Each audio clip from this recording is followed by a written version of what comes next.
everyone. Thank you for coming out to the 2021 series of How Do We Go Forward, How Do We Go Back? My name is Dr. Fen Kennedy. I take they, them pronouns, and I am coming to you from the stolen land of the Creek Nation, now known as Tuscaloosa, Alabama. How Do We Go Forward, How Do We Go Back began as a way for us to think about returning to dance in the fall of 2020. This summer offers us a chance not only to reflect on where we've come from, but to think about how we can change our communities as we move into another academic year. Every week, I invite two guests to have a conversation with each other about one element of this broader topic. After 30 minutes, I will invite everyone to turn on their cameras and unmute, and the floor will be open to questions and discussion.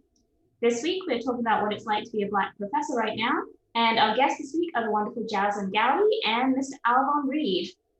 Jaslyn Gowdy is a dancer, educator, veteran artist, and homie from Milwaukee, Wisconsin. She received her MFA in dance from The Ohio State University, where she dove head deep into technology, pedagogy, and Afro-diasporic contemporary social dance practice and research. As a budding performing artist scholar, her work focuses on Black women and girls' social and contemporary dance on the concert, internet, and social spaces. She is currently assistant professor of dance at Boston Conservatory at Berkeley, social media manager, and a new steering committee member of the Coalition of Diasporan Scholars Moving. Alvon Reed is an assistant professor of musical theater at the University of Alabama. Mr. Reed holds a degree in Spanish from Coe College and an MFA in dance with an emphasis in choreography from the University of Iowa.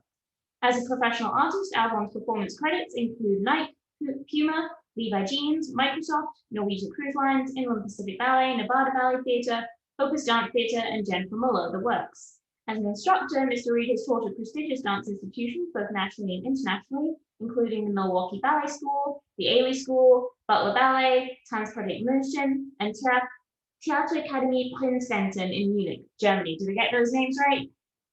Awesome. All right, and I asked Alvon and Jaslyn to start with some questions for each other, so why don't I let you guys kick it off? Hi, Jaslyn. Good to see you. You too. It's nice to see you in person. Yes. It is great to see you too. I think I wanted to start with a question that Fen posed about how Blackness shows up in the classroom. I thought that might be a fun way to just dive in. I don't know if we're at the deep end or the 10-foot side, but it might be fun Probably to like at just. the 20 feet, like we about to go into Olympic style diving. All right. We're just gonna get into formation and just hopefully splash in with no drip. There you go. um, so how does Blackness show up? I mean, well, one, I'm Black. I'm Black for foremost. I mean, you see that as soon as I step through the door. Um, and I teach a Black aesthetic. I teach hip hop, and I teach it in a very Black way. So it's like Black on Black on Black on Black on Black, and I make it known that way.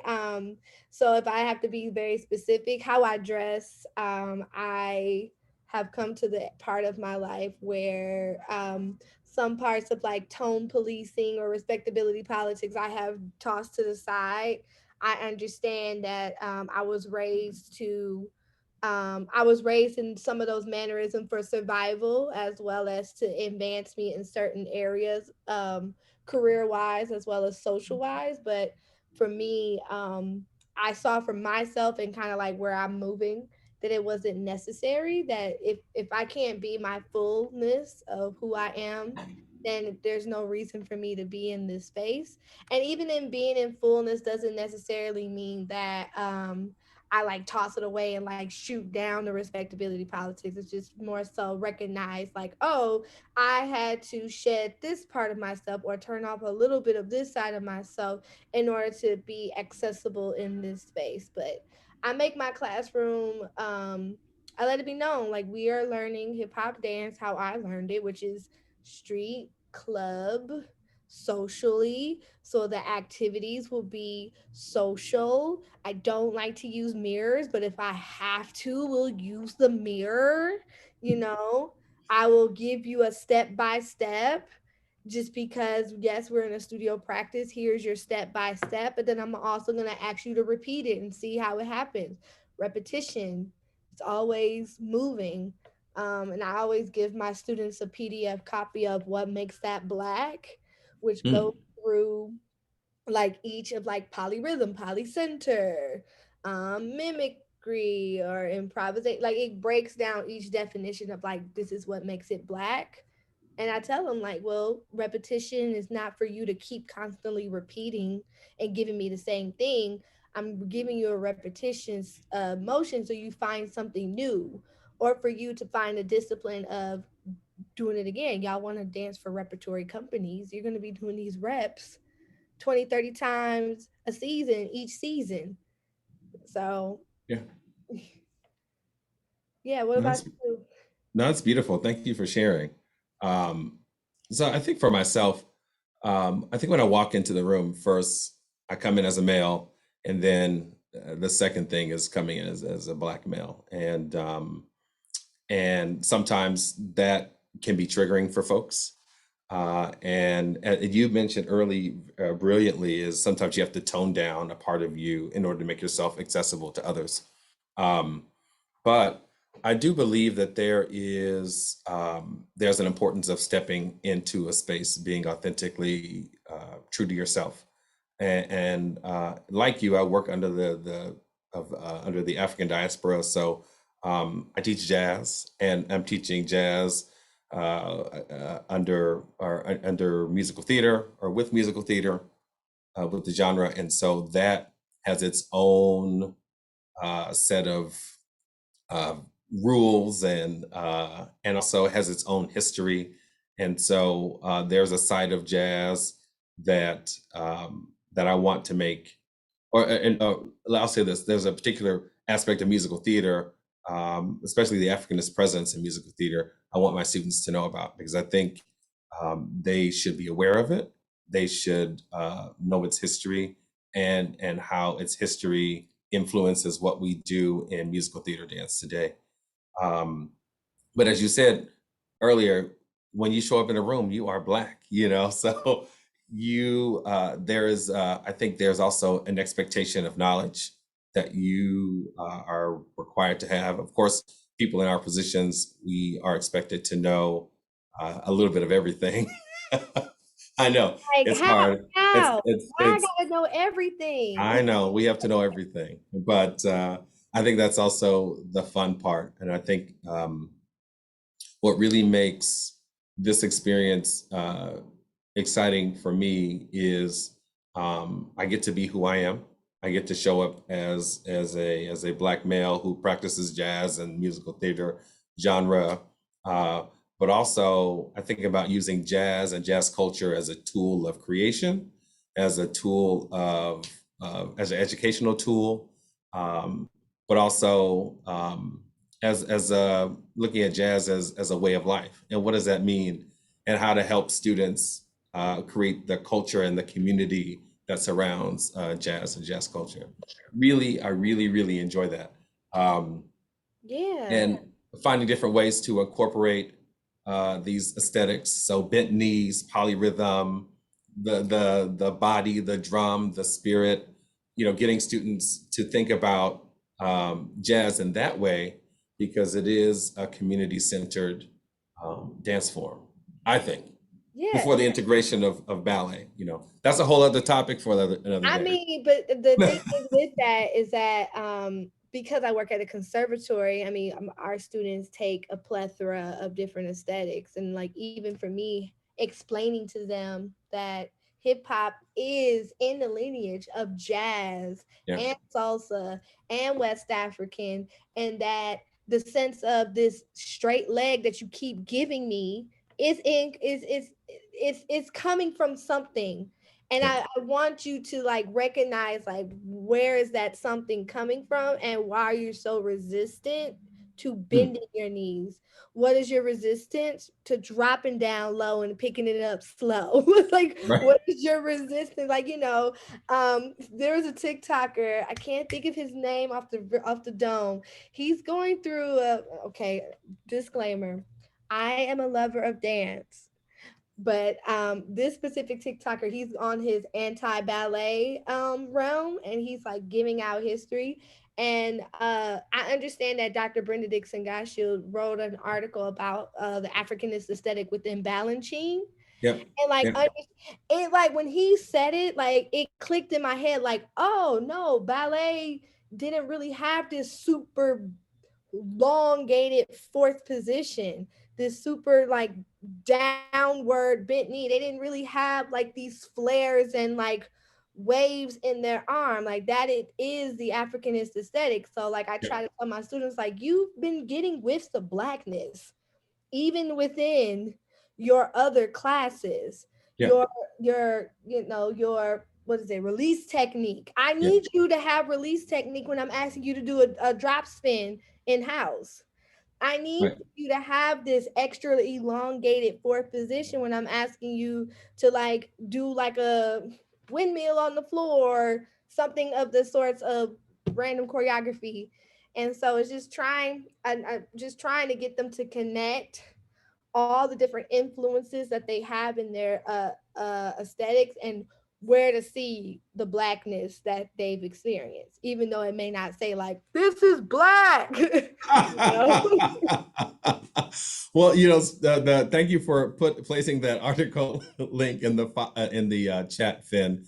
Stripping the emperor from Brenda Dixon Gottschall. That particular chapter is very informative. It talks about for those of you who aren't familiar with that chapter, but it talks about George Balanchine and his work with Arthur Mitchell, and how Arthur Mitchell became the muse, if you will, for creating the Balanchine aesthetic. So using some of those Africanist ideas of forward pressed hips and askew angles for creating the Balanchine style. So you can see it in ballets such as the Four Temperaments. You see it. I'm trying to think of another one. Thinking of Rubies. What's the ballet called? Rubies, pearls, gems, rubies, Jewels. jewels. Thank you. That's what they're called, jewels.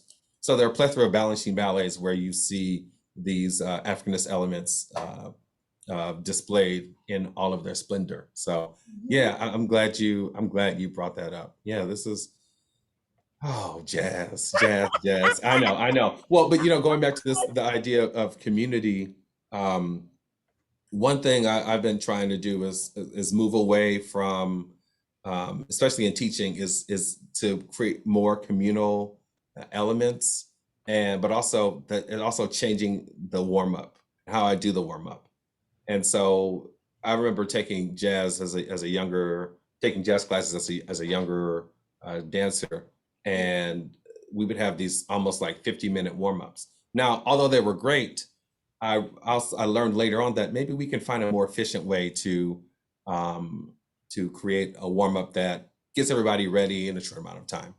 And I spent a lot of time last summer just looking at things that were helpful, not helpful, but things that were familiar. Like we always have, this standard isolation practice and the ooh, ah, yes, so we have we have those exactly. So I wanted to take all of that and just create a different way of moving and to create more release in the body. Because as you said earlier, there are a lot of dancers, like dancers today, a lot of them are resistant to this idea of like bending the knees. But I will challenge that too and say that these kind of new contemporary forms of jazz, they also you're also seeing kind of this resurgence of groundedness and bent knees and rounded spines, and so you're seeing that in the bodies, but it still kind of manifests itself through the ballet medium. So going back to what we are talking about earlier is, bringing our Blackness to the classroom. We have to continuously remind students, hey, you got to bend the knees. So if we're doing, I don't know, a Millie Rock, it's not. Oh my gosh, I had to like you know I had to like really, again, like I'm a new teacher. I'm going into my third year as a full-time professor. So I tell students, like, I'm still figuring out like how to teach you what I do, Like, cause I'm like the Millie Rock. Everybody gives me the TikTok version because it's in this frame and they flatten it. And I'm like, no, the Millie Rock is a figure eight. I need you to Right. come around. And I was like, it's a salute. You are recognizing who is on your block. I Millie Rock on every block because I recognize that there are people on that block that I need to address and salute and big ups. It's Right. Come on, the big ups. community thing. It's the community thing. I mean, I'm not from New York, but they say that out here. I'm like, I have to put it in regional perspective. But Right. I tell students like I'm like this rocking back and forth, this curvature, this rounding of yourself. I'm like, I get it. I'm gonna help you break out of this frame of dancing. I was like, you're gonna be tired in my class. All of our dances are full of life and energy. And it's not like a tired where it's like, ooh, I'm wore out. I gotta go take a nap and you done drained my energy. It's like a tired, but still like your cup is running over because you've been in community sharing and loving and giving and receiving. You have to give back. I'm like, as an educator, yes, I've made the commitment to give, but if I'm not seeing it given back in return in how you're growing as a student or how your brain is percolating to figure it out, like what I'm asking you to do, then Yeah. I start to become depleted, and Yeah. then it starts to become like a chore. Or for me, because I'm a new teacher, I start to go in a panic mode and start revamping when it's like, no, some things just need to simmer. Some things just need to, you gotta temperament it. Each selective group of students are different. Research one is different from a conservatory, and even within a conservatory, a musical theater student is different from a dancer, is different from a musician. Yep. And realizing like each student needs their own nurturing and each student has their own value, but to Yep. remind them like, this is black again, and these are the value systems within this black a aesthetic that we got. And if you don't measure up, these are the things that happen in community when you don't measure up. Mm. Get booed, you get side-eyed, we throw shade, there is tea spilled, you are not invited to the party, it's and like kind of having them connect those things to like what they see in their life. Yeah. Yeah. I'm thinking, I'm going back to this idea of community. I'm thinking about the Apollo and the kind of right, right. There's here it comes tap dance, but it's making me think about the Apollo and how supportive or unsupportive the community can be based on your abilities. And so you're constantly working on bringing yourself. And one of those Africanist aesthetics is competition. You are competing with other people. And this is where the improvisation comes in, because with that, what are you doing? If Jaslyn is going, I'm be like, okay, I'm gonna take it and make it something else. So we're constantly exactly. So we're constantly taking right. So Right. we're constantly taking movement. We're watching and we are evolving and we are learning from one another to make something, to innovate. And that, I think that's the exciting thing about what we do. And I think that's the part of like bringing our Blackness to the room, because we've all been that child at the party. They're like, go ooh, what even ooh. Mom, you better go do that dance. Come in this living room, do that dance. Exactly. All right, mom, I'm coming. So we've all Right, we we're just so bring angry, like I gotta continue to do the dance. exactly. We bring that. We have to bring that. We have to bring that to the classroom, because I think the demographic that we have, they're still learning to connect to themselves. Yes. They're still learning how to connect to themselves and who they are. They're used to just being, kind of these perfect little beings, these manifestations of jazz, ballet, modern, and tap, Yeah. but there's nothing behind it. And so it's like, if this is their self, or if this is self and this is them, we got to help them meet self. Right. And yeah, I'm like, I have to keep reminding. I tell them like, you are great. Like your training and your life has brought you to this institution, and it made it so that you are forcefully or by choice taking my class. And so in this class, like, I'm not here to tear you down, but I am here to, yes, just a smidge. I don't like to say I'm tearing them down because then we go into those stereotypes of, I'm not trying to be your mammy, nor am I trying to be all these other stereotypes that you have in your head that are turned into microaggressions. I'm like, I'm here Mm, to support you, but I'm gonna keep it 100. I'm gonna keep it a stack. I'm gonna keep it a buck. We gonna work.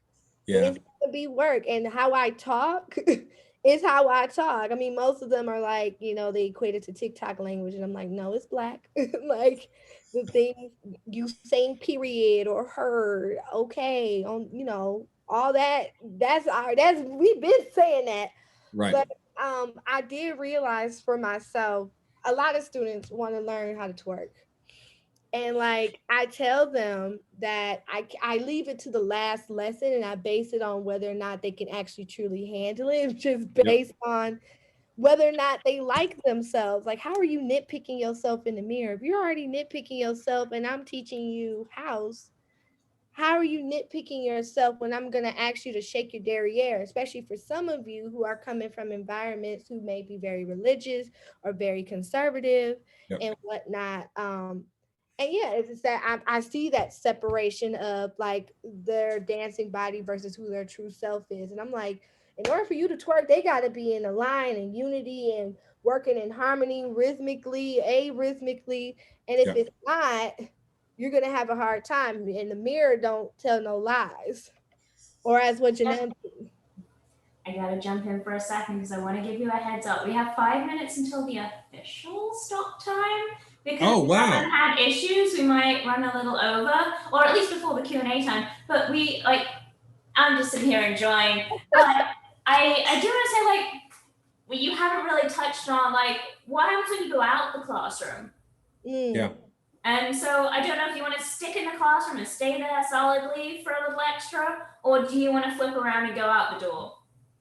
Oh no. Uh, let's walk. There's a door over there, and we can chasse on out of it. Don't leave. Don't leave. I do want to share a book with you before we move on. This book right here actually shows women from, I think it's a book called Babylon Girls, and you kind of see it looks like twerking, and so it's by Jana Brown, and the subtitle is Babylon Girls: Black Women Performers and the Shaping of the Modern, and it's a really exciting book, and you see it's really interesting when you see the lineage from a photo that was taken in the 1930s, and so you see people doing it now in 2020. Right. So it's really Exactly. funny. Yeah, it's just really interesting.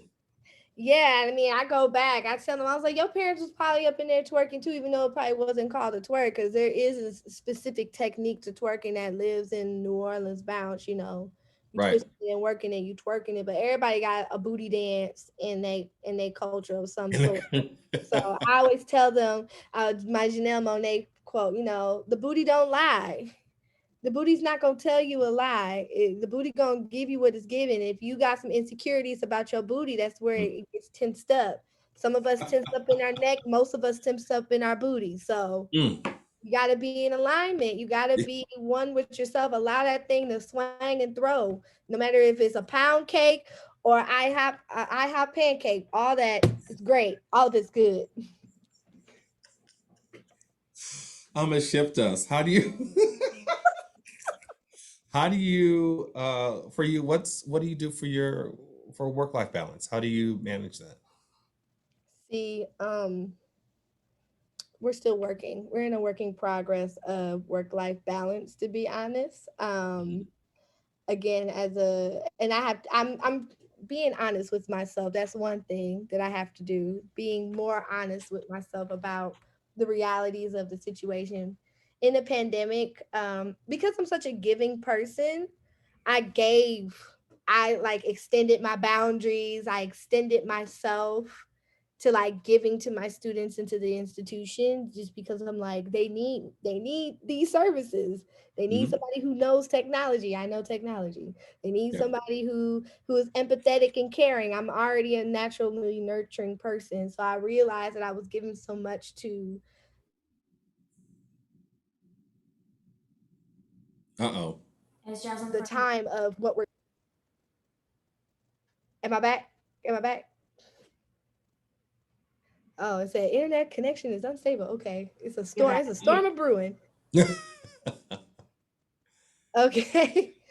So I took time for self-care. I would say this summer has given me the opportunity to do what I call as a hot artist summer. You So said a the hot girl hot artist summer. Oh, I That's what said, I'm okay, doing. hot girl summer. Okay, I'm here for it. Hot artist summer because artist is gender neutral and stuff. So I'm like, I'm doing that. I've been doing projects. I've been doing a lot of reflecting, a lot of writing, a lot of networking, and watching people perform. I realize I really do enjoy watching people perform. But and me, I also like performing myself. But I realize like, oh no, Jazz, it's okay. Some of these people haven't danced in like 2, 3, 4 years, and they're coming back to the stage, and I'm like, okay, Jazz, it's okay for you to not dance this long. It's all right. You can still do it. Or auditioning for different companies and stuff like that, and realizing like, oh, I still got a little thing. I can be in somebody's company. It makes just to keep yourself on your toes. So I felt like, while for many of folks, I'm blessed that I have a full-time job, and so I can do these things and be okay, rather than for some, like if they go to audition, they don't get it, that can be their rent, that can be a bill not being paid and stuff like that. So I'm very recognizing of my privilege of being in an institution, but also realizing that because I'm in an institution, it's a different pool on an artist. And if you don't have a balance, Yeah, Lord, I pray that you find some, take a step back and breathe and let your people know, like, hey, this is too much work that I got going on right now. I need a little help. Asking for help has been something that I had to really learn. And like admitting, like, Jazz, you can't do it on you are not a superwoman. You have a limit. What about right. you? Yeah, thank you for sharing. That was wonderful. I'm gonna give you like a brief answer, but the pandemic brought out something that I wasn't expecting, and I bought a bike. I bought a bike on a whim, and then I created some different boundaries for myself. So I ride my bike quite often around the streets of Tuscaloosa.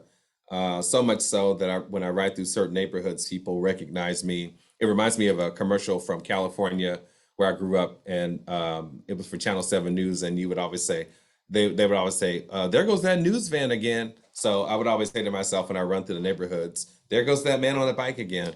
But one thing I do for myself, I don't answer emails after 5 o'clock unless there's something pressing. But I don't answer emails after 5 o'clock. I in the beginning when I started here at UA, I provided students with my phone number. I can't do that because I don't want those late night phone calls or 5 a.m. phone calls. Oh my God, I'm still working on the paper. I can't do it. I need I need that space for myself. And so, but riding my bike has given me a new way to think about keeping in shape. It's a time for me to unplug because I have my phone, but I'm just listening to music. So I don't, I put my phone on do not disturb. And so all I have is the music playing and the streets of Tuscaloosa and my awareness. And I love being aware in particular about my surroundings. And so that has helped me tremendously. I think about my day. I think about creative endeavors. I think about um, what I want to do when I get back home. I think about why my body hurts so much. But it's just a great way. It's just a great way to just disconnect and not feel like I have to go to the gym and be like, yeah, you don't have to do all that for 2 hours. This is but one way I disconnect. But another thing I like to do, I don't know if we have any of these folks in the room tonight, but I love playing video games, Ooh, and I what love game kind are of, you playing? well, I just finished playing a game called The Plague Tale. It's set in the year 1348, and this young boy is really. I hope people are interested, but this is really fun for me. I'm interested. I play games. Right? Thanks, Sarah. But this young boy has this power, um, and his mother has been taking care of him. And so anyway, this young girl, her name is Amicia. She comes home one day from a hunting trip with her father and finds that her house has been attacked by the Grand Inquisitor. And her mom sends her away with her brother, and they have to figure out what is this thing, what plague does her little brother have, and to help save and I think it's set in France, to help save the folks from this plague that's been terrorizing different towns and cities around wherever they are in France.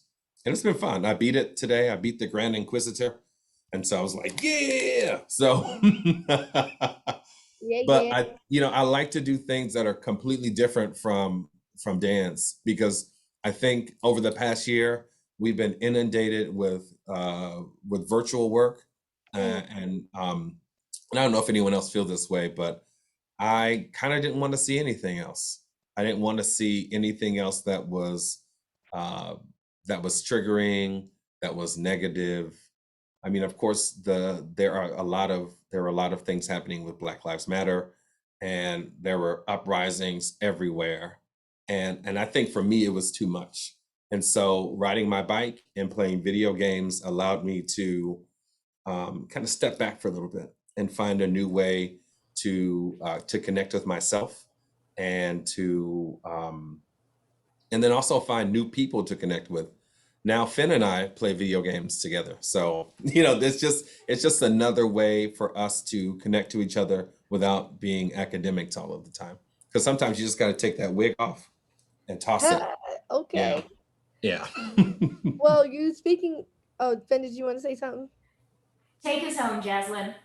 Oh, I was gonna say, like, you're speaking on, like, you went into like networking. How it has that been for you, pre-pandemic, post-pandemic? Like, what kind of like values you put into networking, and how do you do that?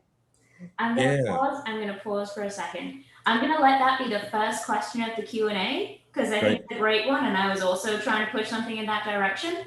But we are at 7:05, so Fantastic. Alon and Jaslyn, you've been amazing. Friends who are in the room, I invite you to turn your videos back on, and unmute yourselves. And as we start to answer Jaslyn's question, if you think of a question, put your name in a chat, and I will keep stack and I will run through you in order. So take it away, Alon. Let's get an answer to Jaslyn's wonderful question about networking. Ooh, networking is probably one of the most important uh, skills to have. Often, I think people are just too reluctant and too hesitant to go up to someone and say hello. But Mhm. meanwhile, just saying hello could be the difference between you having a job or Right. not having one. And so, or even just having a connection to something else. And being here in Tuscaloosa, I came right as right before this whole pandemic thing started. And right as I was getting to know people, everything kind of shut down. So now I'm slowly kind of building my way, building up uh, uh, a my network of people. But my network is not only in Tuscaloosa, it's also folks in Texas and New York and now Boston, or Massachusetts and in Florida and Muncie, Indiana. Hey, Muncie. So it's good to, um, even if it's kind of sporadic contact, at least we are attempting to make contact with one another. There's an organization called International Association of Blacks in Dance, and I've gone a few times. And my colleague and I, we did a panel on connecting black academics, and it was really fruitful. But What year was that? I would think it was like 2017 or something like I that. think I went to that. Yeah, and so we had a really good we had a really good response, but the difficulty was maintaining the networking logs, and Mm-hmm. it was a lot of work. And so I think everyone's excited about it in the beginning, but we just have to find a way to kind of uh, disseminate work so that the work doesn't fall on one person. Contact list, having frequent contact, even if it means doing small groups or creating smaller groups for people to meet versus like we're going to bring all 90 of us together today. No, it's not going to happen. So we need to think about more realistic ways of uh, creating and maintaining contact between one another. Jaslyn, did you want to answer that question? And then we have a question in the chat from Christy J. Yeah, I mean, I would say that during the pandemic, I was blessed to start a Zoom chat. I took Fen's idea of creating like a weekly. It didn't have wine, unfortunately, but it was like a Zoom chat of like just different hip hop practitioners and scholars coming together. And sometimes, people would show up. Sometimes people don't, and I just realized for me having a consistent space was super helpful in like maintaining like networking of people. Just I think during the pandemic, people just really wanted somebody to know that they were there and that Yeah, they were loved. And so I was like, let me just make this Zoom space for that. But then also, yeah, it is very difficult to keep up with people just because of our busy schedules in the institution. I think people give like the benefit of the doubt, like, oh, they're working. But then, I mean, for me, I'm like the random social media cheerleader. So if you post something on your story, and as I wake up in the morning when I'm going about my day, I let my stories just run like the TV versus like me watching. I just let it run. If I hear something interesting, you'll hear me do a little like or I'll comment, and so that's how I've been maintaining networking within the field, but then also as keeping connected with my friends and stuff. So yeah. Yeah, fantastic. Christy J, what was your question? Hey, hey, Jocelyn. Hi, Alvin. Thanks so much for this. Um, well, first, before I ask my question, I just want to say, Alvin, I really appreciated that last thing you said about taking that hat off.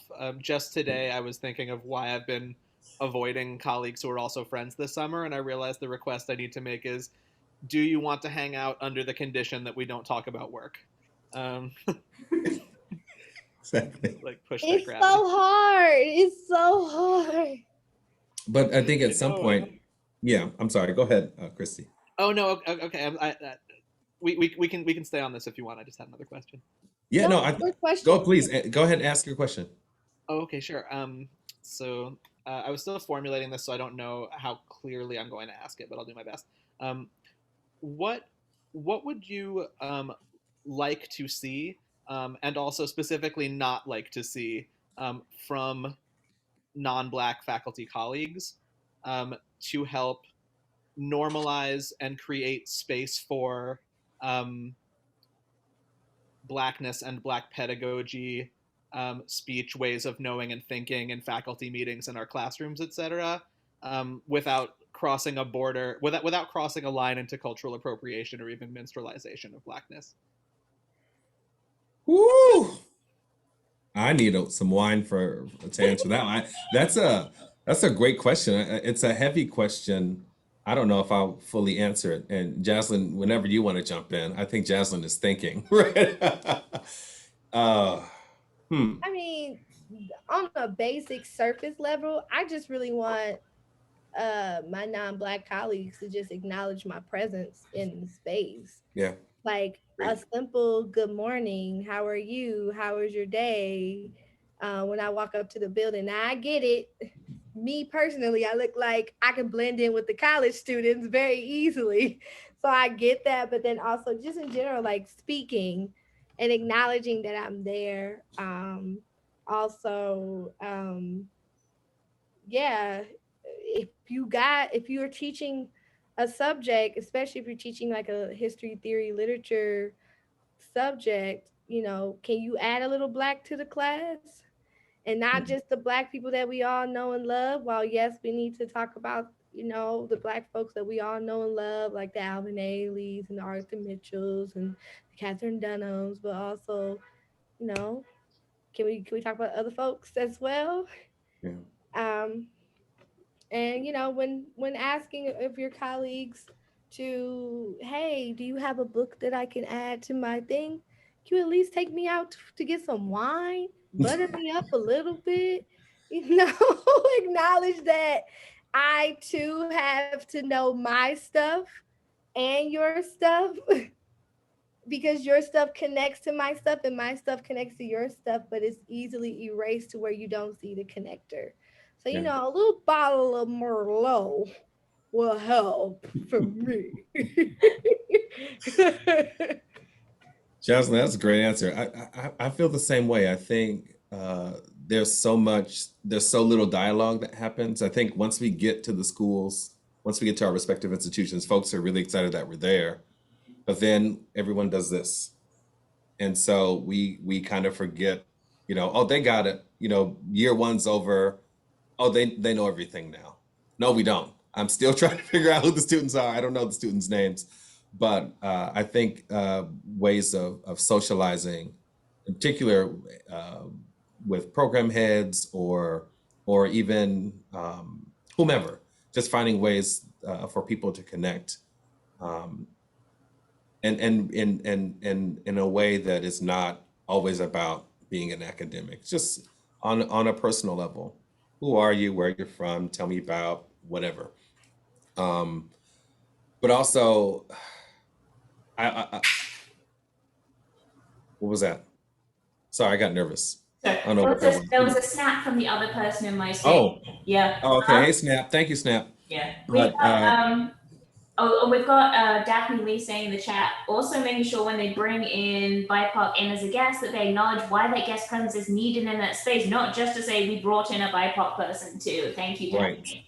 Yes, Daphne. Yay. right. Thank you for that, Daphne. Yeah, I think it's um, you will always have there will always be elements of dance or whatever we're discussing that I don't think people should tiptoe. I feel like if you want to say something, you need to say it. And I think the problem is people are too afraid to just jump in because, oh, am I appropriating? Am I doing this? Doesn't matter what we do. Someone's always going to be offended about it. And so we have to be direct. Otherwise, we can't move forward. We're gonna constantly kind of. It's like you want to jump into the pool. You're not, you run to the edge and you stop until that person comes behind you and pushes you in.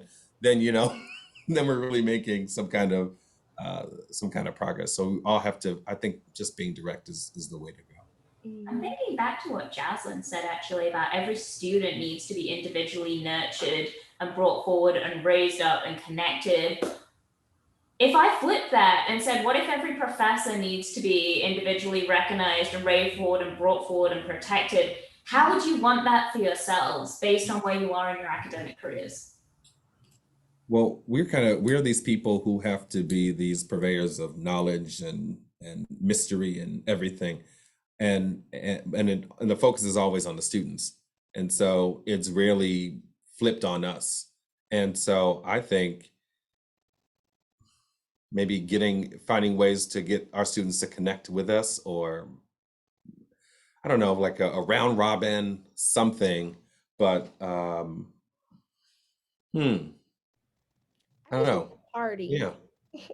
What'd you say, a party? I just want a party. Like I Yeah. just really want. I said this to my director because I Yeah. sit on a lot of committees.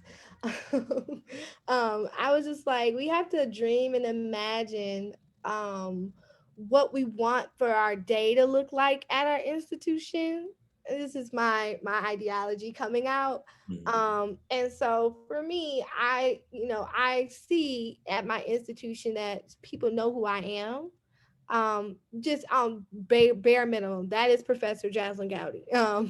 But then also understand that, like, for me, and is that there are different ways of being an artist in the space and valuing the different ways of being an artist in the space. And how do you do that? You bring in folks who are in the field, who are being an artist in different ways. Like there are those who go straight into a dance company. There are those who are freelancing. There are those who bounce between dance companies. There are those who are experimenting, showing the many different ways and acknowledging like, oh, well, this faculty member has danced with this prestigious company. Oh, this one has done a lot of entrepreneurial work and stuff. And not just have it in the classroom, but have it in like a cultural conversation. Like what I appreciate, I didn't go to a HBCU, but I appreciate when I visited HBCUs is that they have a certain time in the day where there's no class, no meetings, and they're just hanging out. I feel like a lot of our institutions just need to have a space for people to just hang out with each other at work with no meetings, no work. So I want more parties. And I think, but that gets back to this idea of community and what we teach in our classrooms. I feel like no matter, irrespective of the genre, there's always a community element to the movement. There's, ballet happened in a community, jazz happened in a community, modern happens in a community. And so why can't we get back to that? Why can't we create stronger communities where we talk and discuss the difficult things? So I think that's also at the heart of it. Mm-hmm. Yeah. I'm going to take a minute to refresh and to let people gather their brains and put their names in chat if they have a question. And while you do that, what I'm going to do is I'm just going to see who we've got talking to us next week. And put it down. Where's my flyer gone? I've forgotten my order. There we go. Next week, I was going to get it wrong. We have a conversation about privilege and activism, and we have Jen Martinez, Cal Anderson, and Julie Brown coming in from Boston, and they are going to be talking about the work they've done within their social dance community with check-ins, with accountability groups, with ways of keeping activism a structured process over the whole year. So I hope that you will come back and join us for that one. All right. Who else has? Sarah, Jenny, what is your question? Hi, everybody. So I wanted to ask each of you how strongly, so just kind of the value of academic advancement to you, tenure positions and getting, just kind of as artists in an academic setting, how important was that to you in looking for the positions that you have and kind of thinking about your career trajectories? Obviously, this question is informed by current events, but also myself, I'm in medicine, but I have decided to go on an academic path as well. And I've had to think about, as a woman, as a master's level professional, how important is it to me to get academic standing, and so I would just be interested to hear how each of you have kind of approached that as individuals. Do you mind if I go first? I got something that's spewing. It's ready to come out. For me, of course, advancing here is really important. But at the same time, I don't want to lose myself in the process. I think that's so important because we get so bogged down. I mean, I guess the great thing about the pandemic was that it told us to slow down. And then in the midst of it, we learned how to produce virtually. And now things are ramping up again, and the expectation is to produce. And so while it is important, my well-being, my happiness, but also my ability to create is, or even perform. I performed 42nd Street, a small glimpse of not glimpse, but a small snippet of 42nd Street at Red Mountain Theater in Birmingham. And we performed this as part of a soft opening for their new 60,000 square foot facility. And we had to perform 40 seconds, this 4.5 minute number 8 times over a 4-day period. Let me tell you, these hubs were barking. And so then after that, I went to Iowa to do an improvisational project with some colleagues at the University of Iowa. So kind of getting back, reconnecting to my body was the most cathartic feeling that I've had in a long time. I forgot what it was like. I almost forgot what it was like to be in a rehearsal again, because we've been on the other side of the table. So what it felt, it was so invigorating and so enlightening to reconnect to myself. There was a moment where in the improvisational project where my colleagues just left me in the center of the room, and I don't know what I was doing, but it felt like there was a release that was needed. And that also informs my practice, my ability to teach my students, because then I can be a better kind of vessel. But that also helps with my creative work and my advancement, because my practice is my scholarship is my practice. And so it's good to remind ourselves of that from time to time. Yeah, the institution I'm at does not have tenure. They have 1, 3, 5 year contracts. For me, it was important that I have a long enough contract to where they won't just me out. I don't have the heart right now to do an adjunct 1 year to 1 year. The way my anxiety is set up, it doesn't allow me to do that, and I have to be very honest with myself. So I tend to go out for the jobs with a little longer contract. But as what Alban said was is that the job has to be fruitful and beneficial on both sides. It has to feed my artistic practice. It has to give me space to do my artistic practice, whether it's within the institution or without the institution, but especially outside of the institution, because they'll take your stuff. And then all of a sudden, for some people, they'll be like, thank you for your service. It's like, wait, what happened? Where are my things? They don't walk off with all my stuff for Color Girls. But it's it's I'm not gonna be I'm gonna keep on it's very hard, and it's a long process. I have a lot of friends who are on tenure track, and it's just a different pool of energy, a different pool of what they expect for your research. Each institution is different of what they see as research. Some people are like, well, if you're teaching well, you can get tenure. For some people are like, did you write a book or not? Did you get an award or not? Did you perform on these prestigious stages or not? No, you ain't gonna get tenure. And it's harder for women and people of color, and for those who are of different abilities and those who are of different identities. It's as you keep adding intersections to your identity, it gets harder. And then sometimes if you are the one, because we're still in the era of the first, it's even more difficult.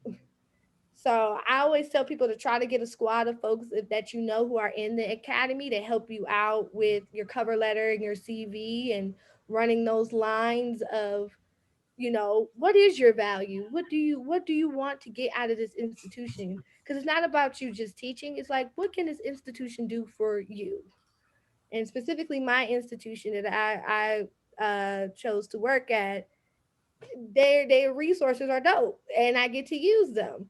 I love a good library, so if you got a good library, you already are on top of my list.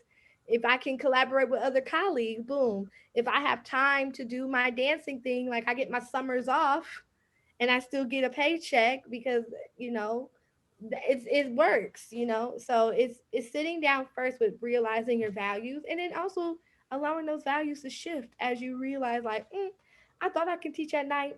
No, not really. I prefer daytime. Oh wait, you got me on this weird schedule. Oh, can we negotiate something else? Allowing yourself space to sit firm in what you want to do, but then also having people support you in that process moving forward. May I add something quickly before Maya? I just want to say that it's really quick, and it's okay to say no, and that's what I'm learning now. We have to say no, because if we don't, saying no also helps you with advancement. Yes. Maya? Yeah. Maya, do you Agree. want to introduce yourself to the folks who came in later and then add what you had to say to this question? Absolutely. My name is Maya Johnku, and I am a professor of dance at Ball State in Muncie, Indiana. And in reference to the tenure question, I feel like it's a mixed bag. I'm happy for the opportunity. At the same time, I was already tenure in K through 12 prior to coming into higher ed. So I feel like I've already checked that box. I had 4 children. So the idea of me getting tenure, being at the university, and my children being able to go there for a discounted rate is great. But I feel like I'm forced to produce material.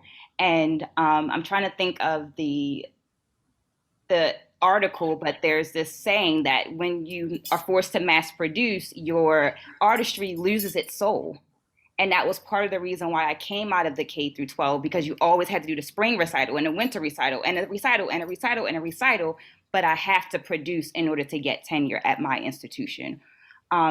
Speaking to what Jaslyn was also speaking about, the committees, the service. At my institution, you can't get tenure if you just on service. But studies show that people of color and women, and I'm a woman of color, tend to be overused in service in committees. So you're giving me all of these committees to be on. I'm in diversity, equity, and inclusion. I'm on curriculum writing. I'm on the higher learning committee, and all of these things. And I don't have the mental or emotional space to produce in order to get tenure. So I have to say no, thank you. Thank you, Maya. I know we've got other Black professors and teachers in the room. Did anyone else want to chip in on that question?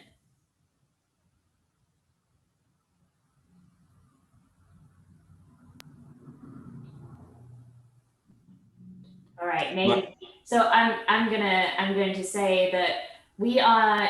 Alvon, go ahead and add what you've got to say to it.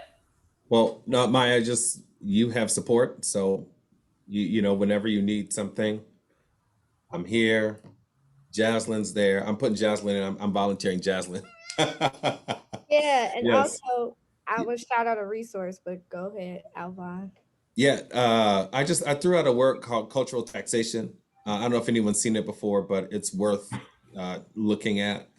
But I'm not going to go into definition, but it's something worth looking into.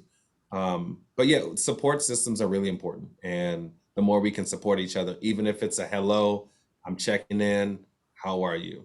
That means more than us getting together for a 90-minute Zoom call. You know, but just a way to check in with one another to make sure we're doing okay. I think that's another way of networking and helping people maintain healthy balance in their work and in their normal regular lives. So we got you. Yes, and also there is a committee called Coalition of Diaspora and Scholars Moving, founded by Dr. Brenda Dixon Gashiel. I'm one of the committee members.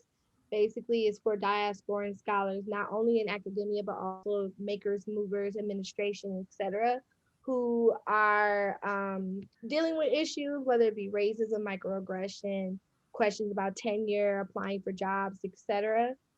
We have a resource and plethora of diasporas around the world where we can, if we can't answer it, we'll point you to somebody who will give their time and energy to work with you on that. So that is a resource for diasporan scholars. Folks of the global majority is what Dr. Brenda likes to use to describe that. So that is a resource as well. And they're under International Association of Blacks in Dance as well. All right. Friends, thank you so much. Everyone, will you join me in thanking Alvon and Jaslyn for their wonderful, wonderful work here tonight? And what I'm going to do is what I always do is turn off the camera, and then if folks want to stay, hang out, share their questions off the record and just breathe out for a little bit, you're more than welcome to stay until I get done, which is usually around 8. And we'll just enjoy this community space. But once again, Alvon and Jaslyn, thank you so much. You have been fantastic. No problem. Thank you for having us, Fen.